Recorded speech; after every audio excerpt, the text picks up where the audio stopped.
c'est le Rav Rothenstein, Rav Mordechai Rothenstein. Il vient de Bnei Brak et il est psychologue, graphologue et il est spécialisé dans tout ce qui est Shalom Bayit, dans tout ce qui est Trinour, éducation. Et voilà, après beaucoup d'expériences, dans ses cours, après avoir assisté à plusieurs de ses cours, il relate beaucoup d'expériences personnelles qu'il a eues avec les gens, avec de nombreuses visites auxquelles il a eu affaire, nombreux cas, il y a eu des cas difficiles qu'il a eu. Alors voilà, il va nous faire partager des idées, des points fondamentaux dans l'éducation et dans le Shalom Bayit. טוב, ערב טוב. נדבר היום וננסה לפתוח צוהר, דרך חדשה להסתכל על הבעיות שאנחנו פוגשים. Alors il parle d'un nouveau chemin que le Baal Shem Tov il nous a ouvert, le premier dirigeant de la Chassidut, il nous a ouvert un nouveau chemin. Et une des phrases clés, c'est Mikol Meora Horaa. De chaque situation, chaque événement, il y a un message pour nous. Ça veut dire qu'il n'y a rien pour rien, il n'y a rien sans rien. Il y a un pasuk qui dit Hashem Tilcha Aliyad Yaminecha. Dieu est ton ombre et il se tient à tes côtés. Et une des explications chassidiques de ce verset, c'est que Hashem Tilcha, Dieu est ton ombre, de la même manière que l'ombre, elle est à l'image de la personne. Pas seulement qu'elle est à l'image de la personne, c'est exactement ce que la personne elle produit, que l'ombre elle reproduit, comme un miroir. C'est pareil dans la Avodat Hashem, dans le service que l'homme il fait dans sa vie et envers Dieu.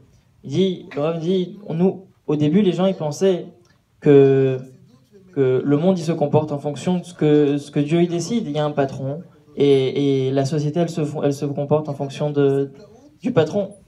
Vient le Baal Shem Tov et il nous dit Da le ma le ma'ala mimcha. Sache ce qu'il y a au-dessus de toi. Et il coupe le verset différemment, il dit Da ma le ma'ala, sache que ce qu'il y a au-dessus, mimcha, c'est de toi. Ça veut dire que tout dépend de nous. Et il dit que c'est en fonction de comment nous on se comporte que Dieu se comporte avec nous et pas l'inverse comme on pourrait penser naturellement.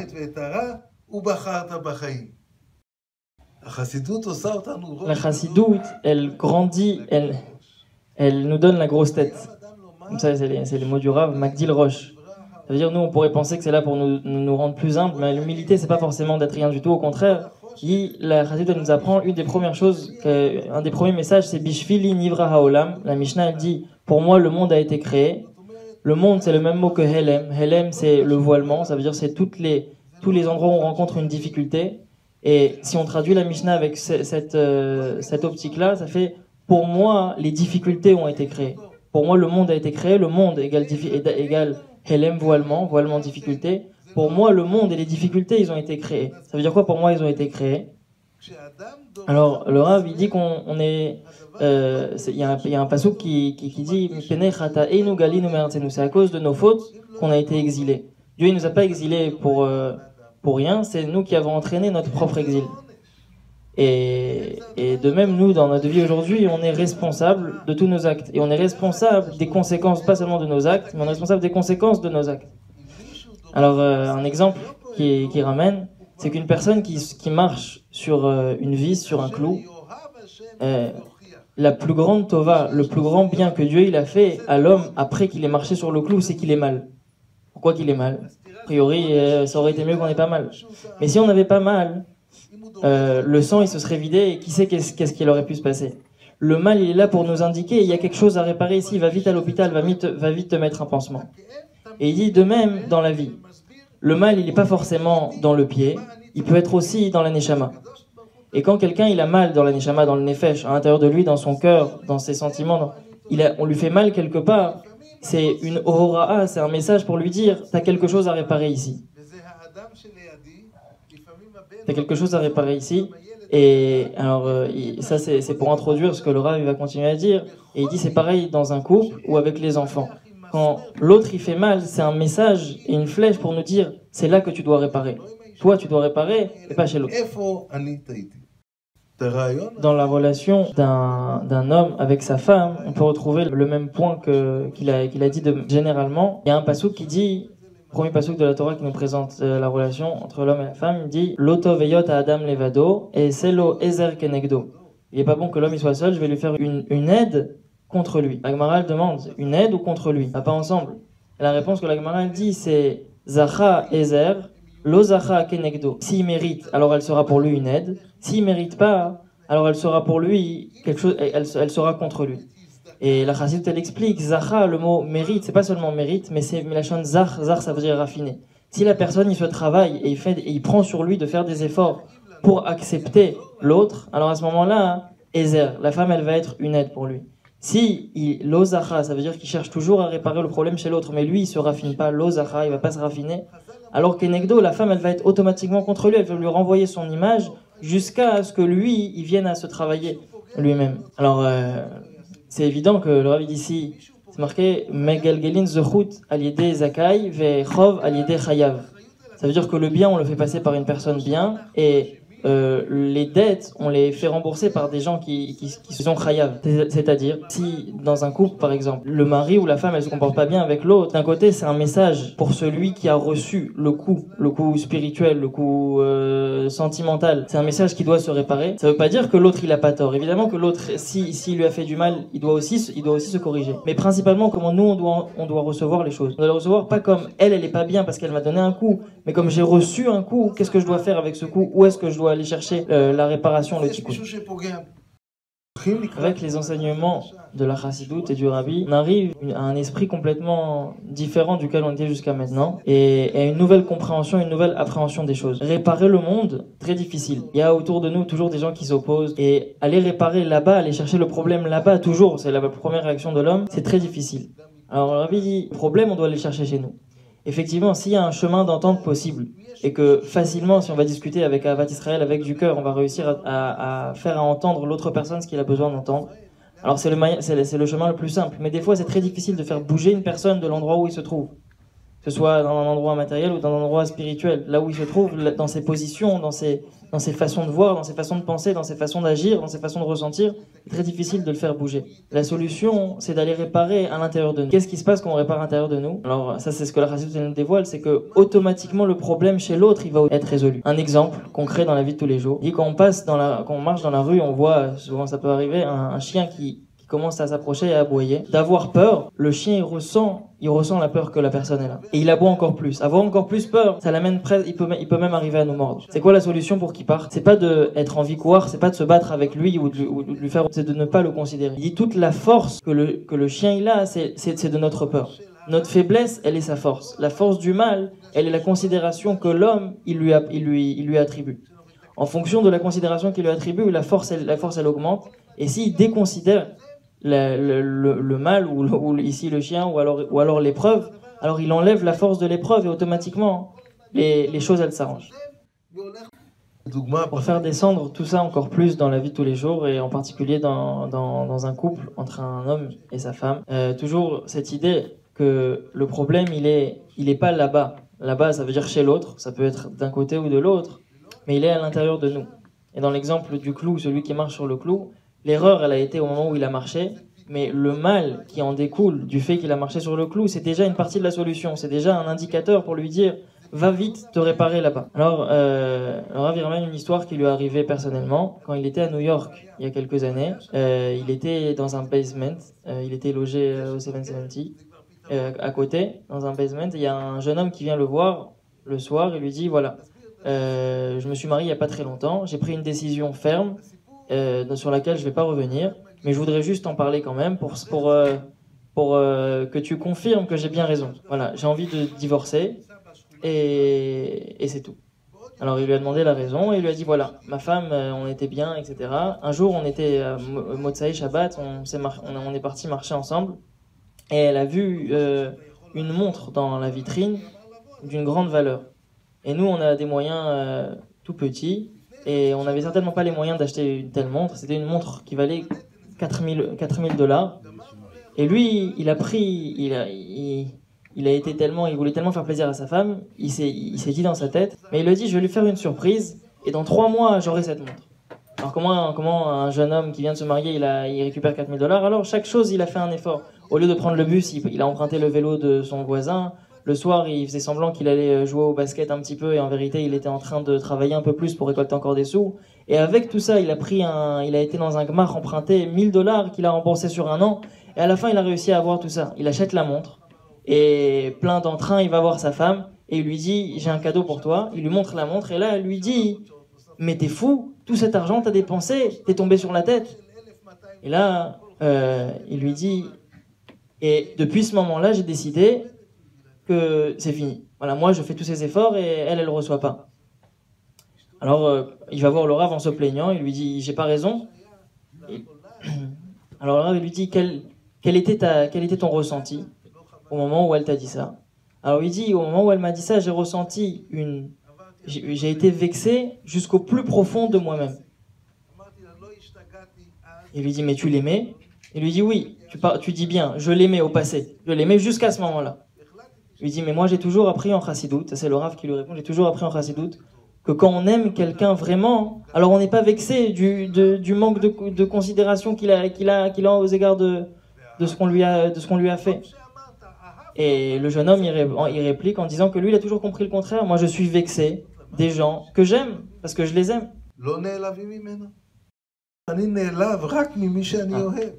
Alors, pour entrer en discussion avec ce jeune homme qui est prêt à divorcer, alors il lui donne un exemple. Il dit, il a vu sur cette personne que c'était quelqu'un de très bon, quelqu'un avec un très grand cœur, qui aimait beaucoup donner. Alors il lui a demandé, tu veux des enfants? Il lui a dit, oui, j'en veux plein. D'un mur à l'autre, je veux que ma maison elle soit remplie de plein d'enfants, mais certainement pas avec elle. Et il lui a donné un cas concret. Alors il lui a dit, voilà, je te laisse imaginer le cas suivant. Il a dit, tu rentres, ton fils Mendy t'attend à la maison, il fait très chaud, et t'es parti, t'as décidé de faire un petit effort, un détour, en rentrant du travail pour aller lui acheter une glace. La glace, elle coûte quelques dollars, coûte $20. Et tu vas te garer sur une place qui est pas permise pour pouvoir aller prendre la glace. Et là-bas, tu t'es pris une amende, parce que c'était pas permis. Ça a coûté $750 l'amende, en tout $770. Ça fait cher la glace. Alors il arrive à la maison avec sa glace à $770 et il dit, je vais l'offrir à Mendy. Il arrive et il dit, Mendy, j'ai quelque chose pour toi. Et Mendy, il boude. Il dit, non, je veux pas. Et il lui dit, Mendy, j'ai quelque chose pour toi. Il essaye de l'attirer. Et après, il lui dit, Mendy, j'ai une glace. Il lui dit, je veux pas. Il lui montre la glace. Et il lui dit, elle m'intéresse pas ta glace. Il lui dit, mais c'est pour toi. Il lui dit, dégoûtant. Alors, il lui dit, mais cette glace, elle m'a coûté $770. Prends-la, je vais te la donner. Alors, le jeune homme, il répond en disant, c'est évidemment pas ça la réaction qu'il aurait eue. Un père normal, il vérifie, est-ce que son fils, il a mal au ventre, il a mal à la tête, il a mal au ventre. S'il a pas mal à la tête et pas mal au ventre, peut-être il s'est disputé, sa mère, elle lui a crié dessus, peut-être il s'est disputé avec Khanale. Et ensuite, tu t'es disputé avec un enfant normal, il aime les glaces. Alors ensuite, il va régler son problème, il va lui donner la glace, il va forcément accepter. Lui... Comme ça, il a pensé. Rav lui dit, t'es d'accord que ça marche comme ça avec ton fils? Oui. Et avec ta femme, pourquoi c'est différent? La même histoire qui se passerait avec Mendy, et que le père il comprend naturellement que l'enfant il a besoin d'être considéré et que peut-être il y a un problème extérieur qui vient et qui fait qu'il n'accepte pas la glace. Il dit pareil dans un coup, pareil avec sa femme. Il dit, c'est quoi la réaction qu'il a eue, lui, quand sa femme, elle lui a refusé la montre qu'il a eue et sur laquelle il a économisé $4000 pour avoir cette montre en or? La réaction qu'il a eue, c'est l'ochaval à la kesef. C'est pas dommage tout cet argent que j'ai dépensé, toute cette énergie que j'ai dépensée. Alors, il dit, c'est pas ça la réaction. C'est quoi la bonne réaction qu'il aurait dû avoir? C'est la suivante. C'est de le regarder avec amour et de lui dire, écoute, tu sais, toutes les heures que j'ai travaillé pour avoir ça, tu te rappelles quand j'empruntais le vélo du voisin, c'était pas pour faire du sport, c'était pour économiser le trajet en voiture. Et quand je rentrais le soir, je te disais que je jouais au basket. Je jouais pas au basket. J'allais travailler des heures supplémentaires pour ça, pour avoir de l'argent en plus pour pouvoir te payer la montre. Et à part ça, et des choses que je t'ai pas dit, mais je l'ai fait derrière les rideaux. J'ai pris un crédit de $1000 pour pouvoir te payer cette montre que je vais rembourser sur un an. Une demi-année, j'ai travaillé pour toi. Ah, j'ai oublié un détail quand lui, dans les mots du Rav, c'était intéressant. C'est que quand elle lui a dit, mais Hishtagata, t'es devenu fou. Il lui a dit, effectivement, je suis fou de toi. Et il lui a dit, pour toi, j'ai travaillé une demi-année. Et pas seulement une demi-année, je suis prêt à travailler pour toi. Mais 20 ans, je suis prêt à travailler. Du moment qu'une seule chose, j'arrive à te faire plaisir. Il a dit, je suis fou de deux, je suis fou du rabbi et de toi. Voilà, je corrige. Alors, Midbarer, il se dévoile avec toute cette conversation entre le Rav et ce jeune homme qui voulait divorcer de sa femme, que la femme, c'était pas elle le problème. Elle, c'était la meilleure enseignante à son mari comment régler ses problèmes. Alors il lui dit que finalement, avec cette analyse de la situation, lorsqu'il lui a offert un cadeau, il n'a pas voulu lui acheter un cadeau pour elle, il a voulu l'acheter avec un cadeau. Qu'est-ce qu'il voulait acheter? Il voulait acheter, waouh, comment t'es un super mari, t'es extraordinaire, tu m'as acheté un super cadeau. Et la preuve, elle en est que le fait qu'elle lui a pas dit ça, il s'est vexé jusqu'à en vouloir divorcer. Le but, pourquoi il lui a acheté la montre, ça doit pas être pour lui montrer à quel point c'est un mari extraordinaire et pour recevoir tous ces compliments. S'il en reçoit, pourquoi pas. Mais la kavana première, pourquoi il lui achète? C'est pour elle. Et si elle l'accepte pas, il y a quelque chose qui va pas.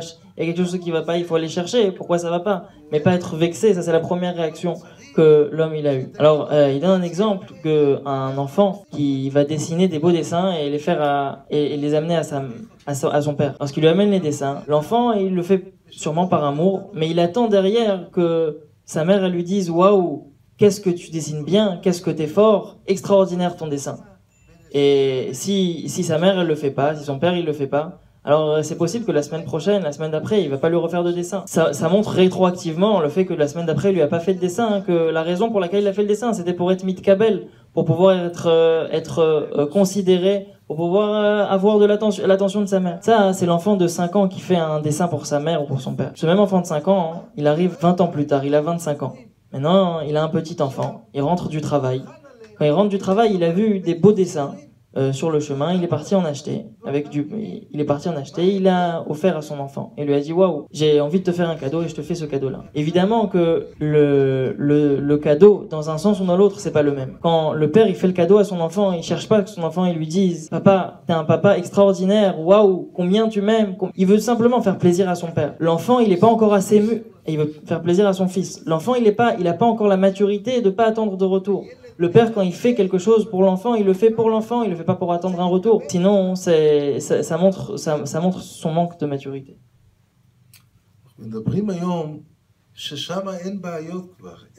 point qui revient, c'est que le travail qu'il y a à faire, il n'est pas là-bas, il n'est pas chez l'autre, mais il est chez nous. Le problème que l'autre il nous fait, c'est notre solution à nous. Ce qu'on voit comme des problèmes, c'est en vérité comme des solutions, et en particulier dans le couple. J'en avais dit tout à l'heure. Et la nouveauté qu'il y a ici, c'est quelque chose qu'on n'a pas l'habitude d'entendre. Il dit que n'importe quelle personne, il veut être un bon mari, et n'importe quelle femme, elle veut être une bonne femme, une bonne épouse, un bon époux, une bonne épouse. Le Rav nous dit que c'est pas seulement que c'est pas une bonne chose de vouloir une chose pareille, mais c'est assaut. Pourquoi c'est assaut? Il dit parce que vouloir être un bon époux, vouloir être une bonne épouse, ça revient à chercher de la reconnaissance. Moi, je veux être un bon époux. Qu'est-ce qu'il faut, oui, être? Il faut que les choses... Être un époux qui va faire du bien. Elle est où la différence? C'est que des fois, ça peut passer par quelque chose, par de la sévérité. Du moment que... il faut que je tape un point sur la table, alors... Et ça va être bien, alors ça va être... Alors c'est ça qu'il faut. Mais de vouloir être toujours bien, ça revient à chercher l'image que elle va nous renvoyer. Dans la vie de tous les jours, et je donne un exemple d'une femme qui fait un repas pour son mari, et elle attend avec impatience que son mari lui donne un compliment, ce qui est normal. Mais ça ne doit pas être une condition pour que le repas il soit fait avec simcha. Il dit, si à la fin du repas, l'homme il fait pas un compliment, c'est sûr qu'il y a un problème. Et il y a quelque chose qui ne va pas. Mais c'est quoi la réaction juste et normale? C'est la réaction suivante, c'est de dire, il y a quelque chose qui ne va pas, pourquoi aujourd'hui tu dis pas merci? Mais être vexé et lui faire la tête parce qu'il n'a pas dit merci, ça revient à dire que tout le repas elle lui avait fait pour recevoir. Waouh, regarde, comme je suis une femme extraordinaire, je t'ai fait un repas extraordinaire. Rav donne un exemple de son petit-fils qu'un jour il pleurait dans le salon et il y a un des grands-fils qui est venu le voir et qui lui a dit, regarde, t'as vu, il est vexé, je lui ai fait quelque chose, il s'est vexé comme un adulte qui se vexerait, c'est impressionnant, il s'est vexé. Je savais pas qu'un enfant il se vexait. Et le Rav il l'a corrigé en lui disant, non, cet enfant-là, il s'est pas vexé comme un adulte. C'est l'adulte qui se vexe comme un enfant. Un adulte de nature qui s'est travaillé et qui est mûr pour avoir dignement le nom d'un adulte, c'est quelqu'un qui se vexe de moins en moins, jusqu'à arriver à pas se vexer. C'est un niveau, mais pourquoi? Parce que se vexer, ça revient à dire j'ai fait la chose pour moi, je lui ai offert. Alors, le dernier exemple que le Rav il a apporté, c'est quelqu'un qui offre une bague à sa femme de 3000 $.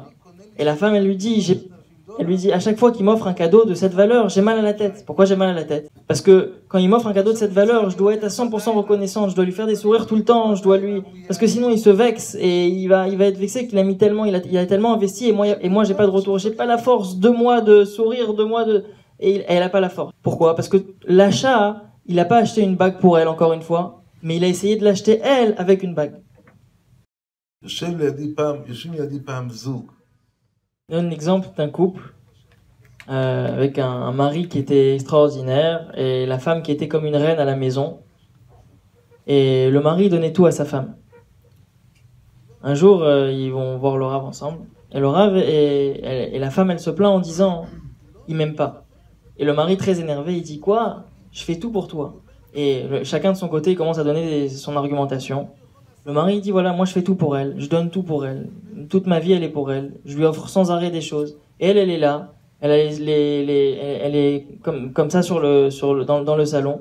Et Micha, elle me considère pas, elle me donne pas un regard de considération.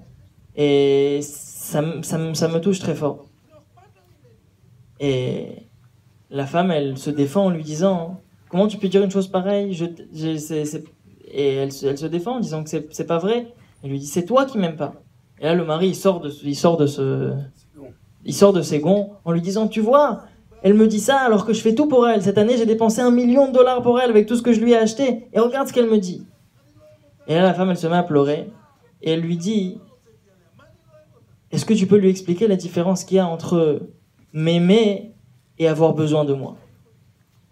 Et lui il comprend pas. Il lui dit c'est pareil. Et j'ai besoin de toi, je t'aime. Et là, la femme, elle se met encore plus à pleurer. Elle lui dit, explique, est-ce que j'ai 7 enfants et chacun, ils ont besoin de moi. Et mon mari, il a besoin de moi encore plus que de mes 7 enfants. Est-ce que vous pouvez lui expliquer, s'il vous plaît, la différence entre avoir besoin de moi et m'aimer vraiment? La différence entre aimer et avoir besoin de l'autre est la suivante. Le Rav, il a exprimé ça à travers un exemple. Un enfant qui vient voir sa mère et qui lui dit « Maman, je t'aime très fort ». Il lui dit « Oui, mon fils, qu'est-ce que tu veux ?» Il dit maman je t'aime très très fort. Tu veux quoi exactement? Mais maman je t'aime très très fort. Je lui dis bon bah maintenant dis-moi qu'est-ce que tu veux? Il lui dit tu peux me donner encore un peu de glace s'il te plaît? Il dit non j'avais dit 2 et pas 3. Et l'enfant il répond mais maman s'il te plaît je t'aime très très très fort. Il dit 2 et pas 3. Alors là je t'aime plus maman. Aimer quelqu'un c'est pas égal à avoir besoin de lui. Avoir besoin d'une personne ça on aime quelqu'un dans les moments où vraiment on n'a pas besoin de lui. L'exemple dans le couple est le suivant que quand une personne il veut donner à sa femme ou une femme elle veut donner à son mari et qu'il n'y a pas de retour parfois ou que au contraire il y a une violence d'un côté ou de l'autre, pas seulement que la violence elle est négative, mais elle est la plus grande correction de l'homme pour lui apprendre à aimer vraiment. Ça veut dire quoi aimer vraiment? En d'autres mots, aimer sans retour, sans attendre. Regarde quelle image combien je vais valoir à ses yeux. Au contraire, moi, je pense à elle et je pense pas à moi dans l'effort que je fais pour elle. אנחנו מתחילים להבין שאם אנחנו עושים טוב למישהו והוא לא מקבל, הבעיה שאנחנו לא עושים את הטוב כמו שצריך. Tous ces exemples, tous ces mots, ils nous permettent de comprendre que faire du bien à quelqu'un, donner du bien à quelqu'un, ça veut dire aussi ne pas attendre de retour. Et ce principe-là, il marche pas seulement dans le couple, entre un homme et une femme, que quand un homme il doit donner de plein cœur sans attendre du retour. Et s'il dépend du retour qu'il va avoir ou qu'il va pas avoir, ça veut dire que c'était pas de l'amour depuis le début, c'était autre chose, en tout cas pas de l'amour. Et bien pareil, dans la relation avec les enfants. La Gemara, elle dit qu'on est dans une génération, que à la génération où Mashiach il va venir, dans les dernières générations, chutzpah yasge. La chutzpah, l'insolence, elle va augmenter. Et on est dans les dernières générations, dans la génération de Mashiach. Et il se révèle qu'en vérité, le Rav nous dit on ne sait pas aimer les enfants. Ça veut dire quoi on ne sait pas aimer les enfants? Il y a un exemple simple de la vie de tous les jours. Quand l'enfant il sort du bain, il est tout mignon, tout chaud, on a envie de le prendre et de l'embrasser, de l'enlacer. Alors il dit, quand la mère, elle prend son enfant, après la troisième fois, elle est en train de l'embrasser, elle va encore, et lui, il la repousse. Mais déjà, depuis la première fois, et il a essuyé sa joue parce qu'il en a marre que sa mère, il n'a pas envie que sa mère elle le prenne maintenant. En tout cas, il n'est pas disposé à ça. Et la mère, elle continue, elle a envie de lui faire encore un bisou. C'est tellement mignon, c'est tellement agréable. Il dit, là, on n'a pas fait ça pour l'enfant. On a fait ça parce que c'est agréable d'avoir un enfant, ce qui est si chaud, si mignon, qui vient de sortir du bain et de le prendre dans les bras et de l'embrasser, de l'enlacer. Si vraiment on pensait à l'enfant, alors l'enfant, depuis la première fois, déjà, il a repoussé. Ça veut dire que maintenant, c'est pas le moment de le prendre et de l'embrasser. À un autre moment, ça sera plus disposé, et il sera plus disposé, et ça sera mieux avenu pour lui.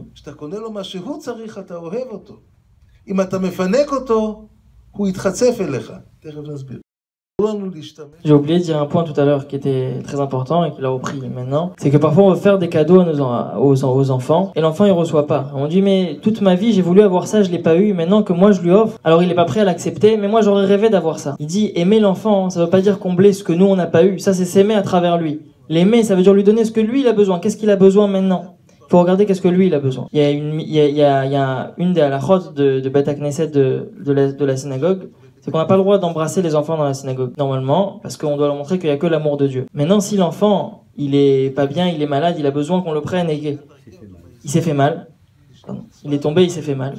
Alors le prendre et aller l'embrasser, même à côté du Aaron HaKodesh, c'est une mitzvah de Horaïta. Ça revient à dire quoi? Ça revient à dire que le principal, c'est l'enfant, l'état de l'enfant. Est-ce que l'enfant, il a besoin de ça ou il n'a pas besoin de ça? Pas est-ce que moi, je suis disposé à ou je suis pas disposé à. Est-ce que l'enfant, il a besoin ou est-ce que l'enfant, il n'a pas besoin?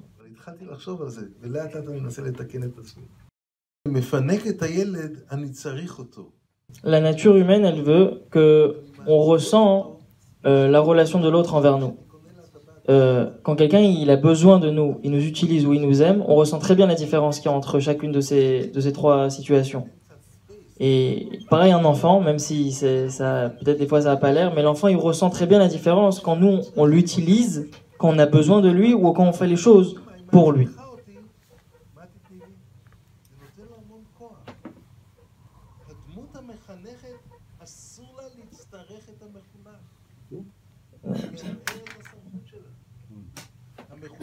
L'aimer, ça veut pas dire l'utiliser. Ça veut dire quoi l'utiliser? Ah oui, je cherchais les mots. L'idée, elle est la suivante. C'est que quand une personne qui de base, elle n'a pas d'importance, un évêque par exemple, il est réquisitionné par le roi, alors, étant donné qu'il devient le serviteur du roi, il prend une force spéciale et il prend une importance. Quand l'enfant, on lui montre qu'on ne fait pas les choses pour lui, mais il ressent qu'on a besoin de lui, on l'utilise, on lui donne une force qui est déplacée. On lui donne la force de se révolter contre nous. Alors il va expliquer. Le père, il aime naturellement que ses enfants, ils apprennent et qu'ils réussissent. Alors il donne l'exemple d'un père qu'il encourage son fils à apprendre la Torah, et en particulier ici à apprendre des Mishnayot. Son fils, il a un contrôle de Mishnah, il doit apprendre 5 Mishnayot. Alors le père, il lui promet, il lui dit, tu auras $1 à chaque Mishnah que tu auras appris. Alors l'enfant, il apprend assidûment, et il réussit. La fois d'après, il lui dit, papa, j'ai 15 Mishnayot à apprendre. Et le père lui dit, waouh, 15 Mishnayot, écoute, pareil, tu recevras $1 à chaque fois que tu feras une Mishnah. Et l'enfant, là, il se laisse pas faire. Et il dit, cette fois-ci, non, papa. La dernière fois, j'ai eu $1. Maintenant, j'en veux 2. Le père, il prend ça comme une révolte contre lui. Maintenant, il devient un enfant gâté. Effectivement. Le Rav, il explique qu'à l'intérieur des premiers, ce que le père, il transmet quand il lui dit, il faut que tu apprennes, tu auras une récompense. Peut-être qu'il faut, oui, donner une récompense. Mais l'enfant, il ressent, est-ce que le but d'apprendre la Torah, c'est pour faire plaisir à son père, pour que son père il lui dise bravo, j'ai un enfant qui apprend la Torah, ou alors le but pour lequel le père il doit enseigner à son fils la Torah, c'est parce que sans Torah il n'y a pas de vie. Pourquoi? Parce que quand l'enfant il lui dit papa j'ai besoin de 2, en vérité c'est une grande tova qu'il lui fait. Il lui fait sentir implicitement que papa, la dernière fois quand tu m'as demandé d'apprendre la Torah, tu m'as pas demandé pour que moi j'apprenne la Torah, que je vive de cette Torah, tu m'as demandé pour que je te fasse plaisir à toi. Les enfants, on les fait réussir parce que eux ils ont besoin de réussir, on leur fait apprendre la Torah parce que eux ils ont besoin d'apprendre la Torah, et sans la Torah, il n'y a pas de vie. quand on est vexé de ceux qu'on aime, quand on s'énerve contre des enfants, c'est une indication pour nous dire qu'en vérité, on les aime pas vraiment. Il dit dans le monde, il y a ce qu'on appelle vers 15-16 ans, 17 ans, il y a l'âge du tipesh esrei, c'est l'âge bête. Le Rav dit c'est plutôt en vérité l'âge intelligent. Pourquoi? L'âge bête, c'est ce que les gens ils traduisent, ils appellent ça l'âge bête parce que les enfants ils disent, ils me sortent par tous les entrailles. C'est la crise d'adolescence. À l'âge de 16 ans, les enfants, ils ont la maturité de reconnaître et de renvoyer l'image aux parents. Regardez, ce que vous avez fait, c'est pour vous et pas pour moi. Alors il dit que au moment où les parents ils s'énervent contre leurs enfants, on leur dit mais pourquoi tu acceptes pas ce que je te dis? Pourquoi les cadeaux que je t'offre tu me les renvoies à la figure? En vérité, c'est la plus grande des tovas que Dieu il a fait. Et pourquoi c'est une tova? A priori, ça aurait été mieux qu'ils les acceptent avec facilité. Parce que s'ils les avaient acceptés avec facilité, jamais on n'aurait eu l'occasion de se remettre en question et de se dire peut-être qu'il y a un problème, peut-être que je les aime pas vraiment, peut-être que depuis le début, je leur offrais des choses pour ma réussite personnelle, pour ma satisfaction d'eux. C'est une satisfaction de eux, mais finalement, ça reste ma satisfaction. Ce que je dois chercher, c'est leur bien. Et quand l'enfant, il sent ça, il se révolte pas. On revient au point que aimer, c'est ne pas avoir besoin. Il y a une différence entre chercher de la reconnaissance et aimer. Alors quand est-ce qu'on peut aimer? Quand j'ai rien besoin de l'autre. Au moment où j'ai plus besoin de l'autre, là, l'amour, elle commence. Plus j'ai besoin de l'autre, moins j'arrive à voir ce que lui, il a besoin. Et on retraduit dans des autres mots, une autre formulation, c'est que arriver à voir ce que l'autre, il a besoin, c'est ça l'aimer. Et plus on est à souk, plus on est en train de chercher nos besoins à nous, moins on arrive à voir ce que lui, il a besoin. Il y a un passouk qui dit « Hu yimshol bach ». Hu yimshol bach, lui, c'est un passouk qui dit que l'homme, il va être dominant. Et un des grands chassidim, il explique que Hu yimshol bach, yimshol, ça vient du mot machal. Hu yi un machal chez l'art, ça va être lui, ton machal, ton exemple, pour aller chercher Dieu. Et vice versa, oui, Msholbach, la femme, elle est aussi l'exemple de l'homme, c'est-à-dire c'est elle qui lui renvoie l'image qui va lui permettre d'atteindre la shrina. La distance qu'il y a entre un cœur d'un époux avec son épouse, c'est la distance qu'il y a entre l'homme ou la femme avec la shrina. Le mot ahava, l'amour, c'est les rachetevot, c'est les premières lettres de Or Hakadosh Baruch Hu, la lumière de Dieu. Lorsqu'on arrive à la chassidoute, elle nous apprend à aimer vraiment. Jusqu'à présent, on avait eu une certaine image de l'amour. Et la chassidoute, elle nous dévoile que aimer, c'est pas avoir besoin. Dès qu'on a besoin, on cherche ce que, on regarde, on n'arrive plus à voir l'autre vraiment dans ses besoins à lui. Et automatiquement, on n'aime plus vraiment. Uniquement quand on arrive à mettre nos volontés de côté, nos sentiments, nos stress, tout ce qui nous prend, tout ce qui nous renferme dans nous-mêmes, c'est seulement là où on arrive à voir l'autre, c'est seulement là où on arrive à l'aimer. Pour conclure, quand on arrive à utiliser les problèmes, les difficultés qu'on rencontre, parce que l'autre il renvoie quelque chose de négatif et qui nous fait mal, c'est le début de la solution chez nous pour aller chercher qu'est-ce qu'on doit mettre de côté, pourquoi on s'est vexé, pourquoi on a mal pris, pourquoi on a pris trop à cœur, pourquoi on doit mettre ça de côté pour aller chercher ce que l'autre il a vraiment. Alors pas seulement que l'amour il renvoie de l'amour, un amour physique et matériel, mais aussi l'amour il amène à la shrina. Or Akadosh Baruch Hu, Ahava, c'est les rachetevot de Or Akadosh Baruch Hu, la lumière de Dieu. Quand on arrive à vraiment arriver à aimer l'autre, alors on arrive à dévoiler la shrina dans notre couple.